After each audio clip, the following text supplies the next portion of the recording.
Hey guys, it's Carla. Today I'm starting with my raw sienna background and I've got my outline sketched on. So the first thing I want to do is paint around the outline, and I'm just going to use a flat synthetic cheap brush for this. And I'm going to keep this painting very loose. So I just want to mix up my color that I want and then very loosely brush it on. Kind of little X strokes, but I want to leave some of that raw sienna color kind of peeking through. So I just want to keep this really loose.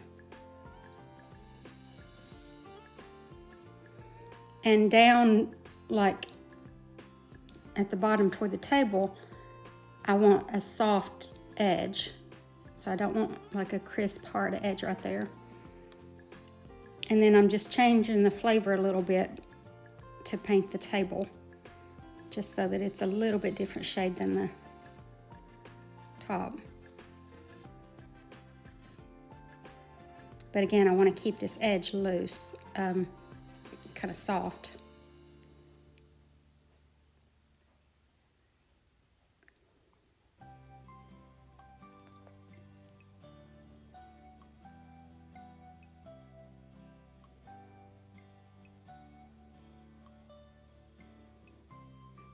Now with a hog bristle brush, this is just a flat hog bristle brush, I'm kind of scrubbing in some darker color right here to separate the background from the table.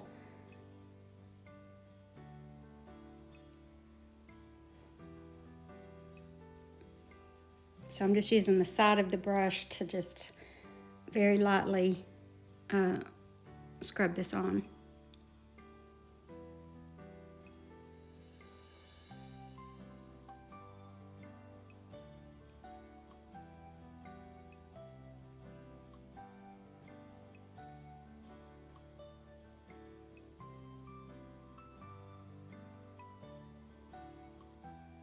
Now for a little bit softer look, with a clean damp brush, I'm kind of rubbing back over it and while it's still wet and kind of blurring all that together, soften it up.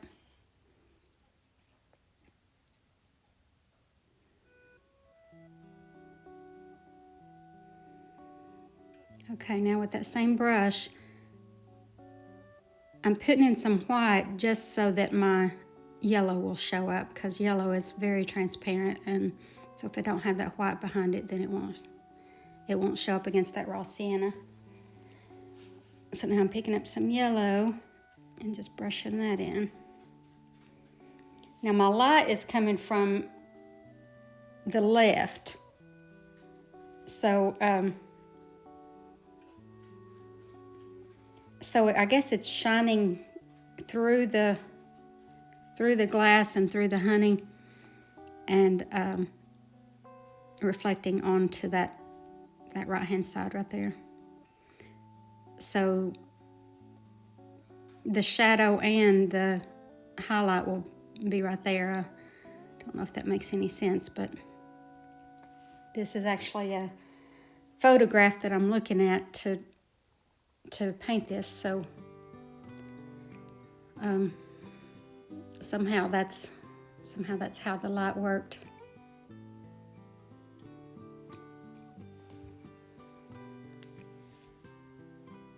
So on the left hand side, I've got that dark, it's a red and brown shade, because I want to keep that warmth for the honey. So I want the red in there, but I also want it to be dark, so I added in the brown.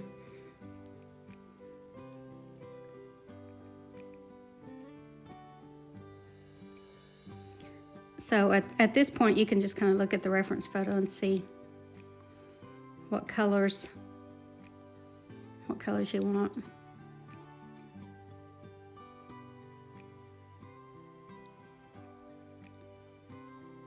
And remember, paint covers paint, so if you get a shade that you don't want, then just dry it and paint right over it.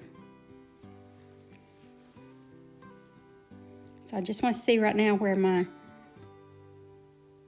dark colors are. And I'm just using the edge of the brush to kind of scrub those in.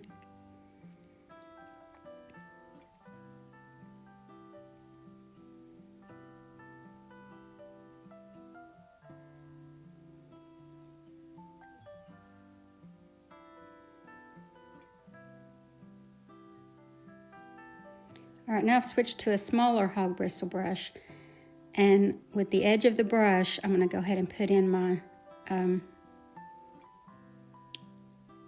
guess those are called threads, where the lid screws on. So I just use the edge of the brush for that. And now the glass itself has some dark areas on it. So I'm just using the side of the hog bristle brush to scrub all that in.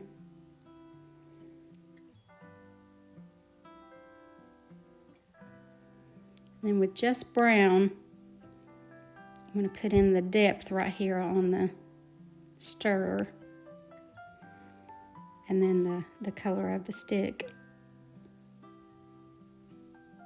And I'm just scrubbing this on because this is a hog bristle brush, so I'm just using the side of the brush to scrub it on.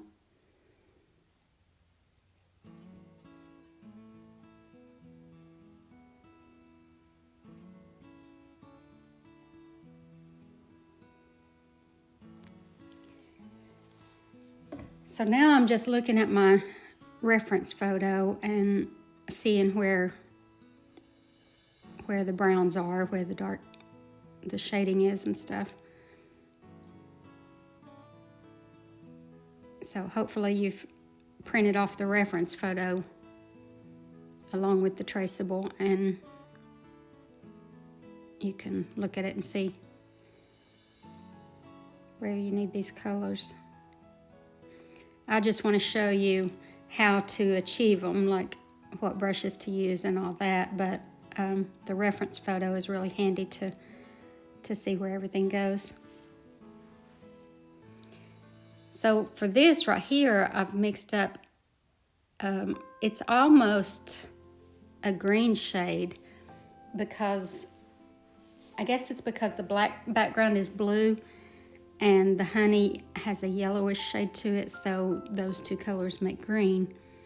So it does kind of have kind of a green shade to it. But I'm just using a small flat hog bristle brush. And now with a very small round brush, I'm putting in some of the highlights.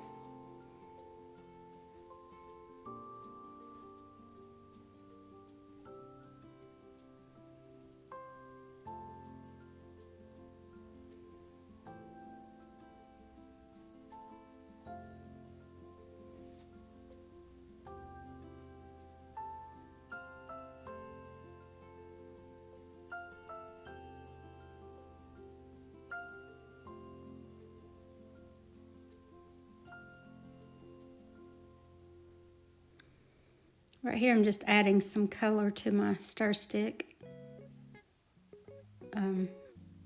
Some lighter colors, some darker colors. Again, just look at your reference photo and see where these are, so that when it's finished it'll all make sense light-wise.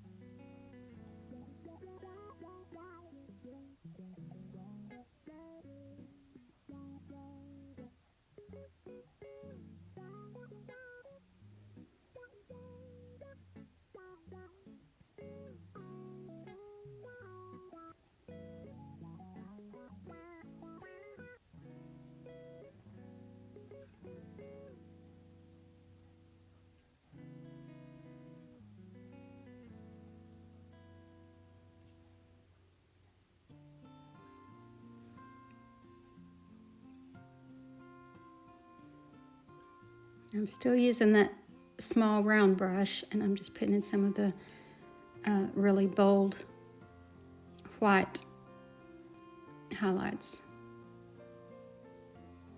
A lot of this painting has highlights on it, and a lot of it has reflective light. So like that yellow down there in the bottom right, on the bottom right of the jar, that's reflective light. But this that I'm putting on right now, these are highlights where the light is actually shining on it. But some of it, light bounces off of other things and onto it. So that's why sometimes maybe it doesn't make sense to put light in a certain place, but in reality it does make sense because it's bouncing off of something else.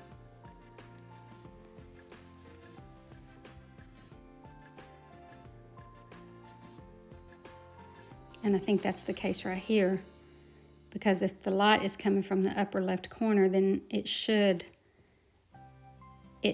be lighting up the top of the stick instead of the bottom, but I think it's reflecting off the table and onto the stick.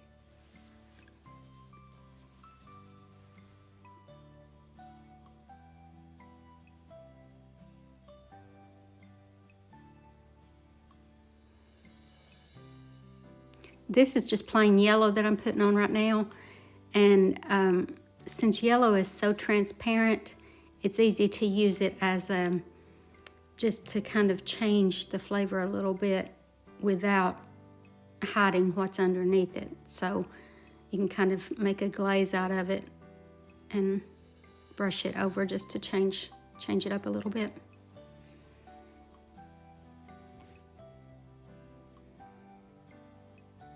So this is the shadow from the jar.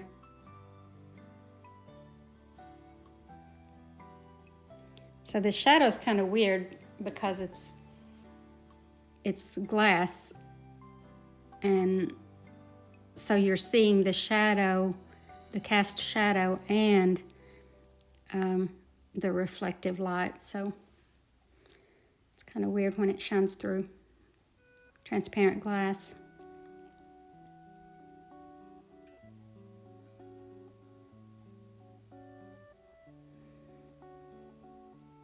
I want to warm it up a little bit because it's reflecting that honey.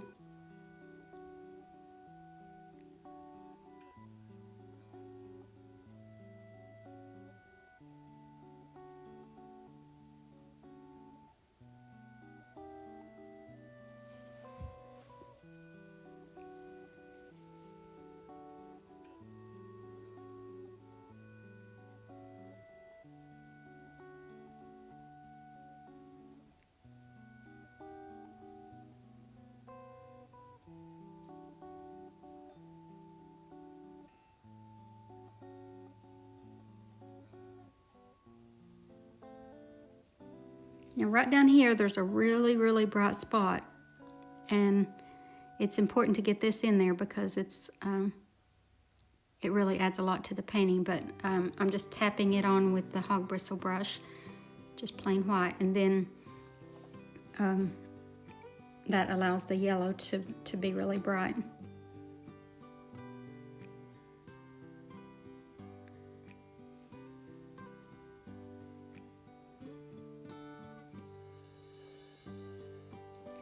Now these are the little bubbles in the honey. So I'm just very lightly tapping these on. You could actually use a fan brush for this, maybe, and it might be easier, I don't know. And then I'm just putting a yellow glaze on top of it, just to kind of bring it all together.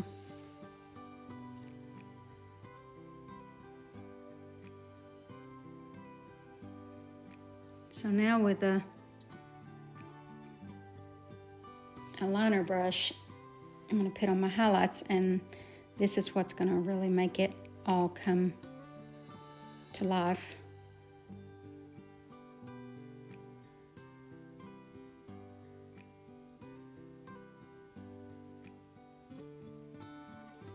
I'm just barely touching the canvas with the tip of the brush.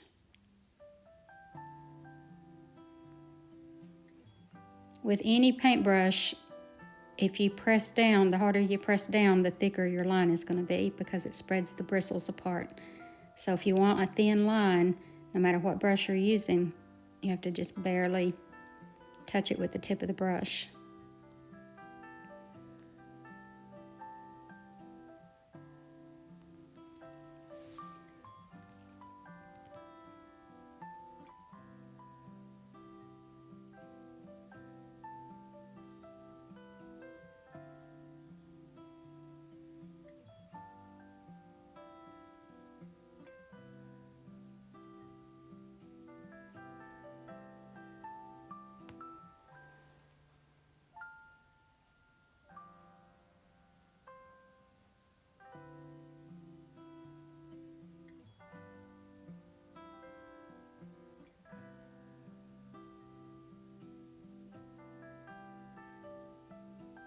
I want some of these highlights to be really bright, and white tends to dull down when it dries, so you gotta come back and brighten it up.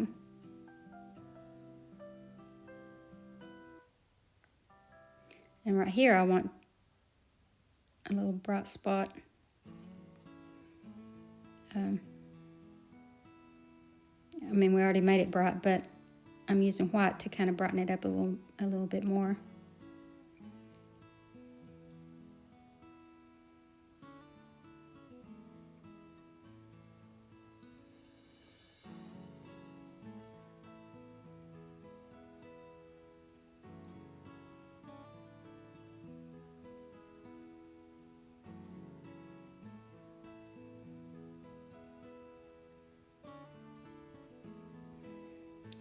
And that should do it.